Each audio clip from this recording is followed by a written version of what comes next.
एक गांव में एक आदमी रहता था जो बहुत लालची था। उसका नाम रामू था। रामू के पास बहुत सारा अनाज था, लेकिन वह उसे किसी के साथ नहीं बांटता था। गांव के लोग उसे लालची कहते थे, लेकिन रामू को कोई फर्क नहीं पड़ता था।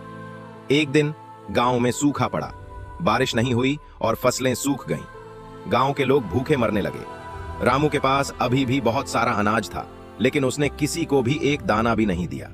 गांव के लोग रामू के पास मदद मांगने गए, लेकिन रामू ने उन्हें भगा दिया। उसने कहा, मेरे पास तुम्हारे लिए कुछ नहीं है, तुम सब खुद ही मर जाओ।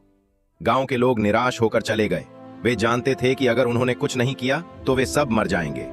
एक बूढ़ी औरत ने गांव के लोगों को एक साथ आने और एक योजना बनाने के लिए कहा। उसने कहा, हमें रामू से अनाज चुराना होगा, लेकिन हमें उसे पता नहीं चलने देना चाहिए। गांव के लोगों ने बूढ़ी औरत की योजना पर अमल किया। उन्होंने रात में रामू के घर में घुसकर अनाज चुरा लिया। उन्होंने अनाज को गांव के सभी लोगों में बांट दिया। जब रामू को अपने खाली गोदाम का पता चला तो वह समझ गया कि उसका लालच उसे अकेला कर गया।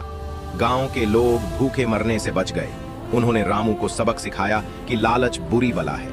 उसने गांव वालों से माफी मांगी और वादा किया कि वह अब से सबके साथ मिलकर रहेगा। इस कहानी से हमें यह सीख मिलती है कि हमें हमेशा दूसरों की मदद करनी चाहिए, खासकर जब वे मुश्किल में हों। हमें लालची नहीं होना चाहिए और हमें हमेशा दूसरों के साथ अपनी चीजें बांटनी चाहिए। नैतिकता, एकता और दयालुता में शक्ति होती है।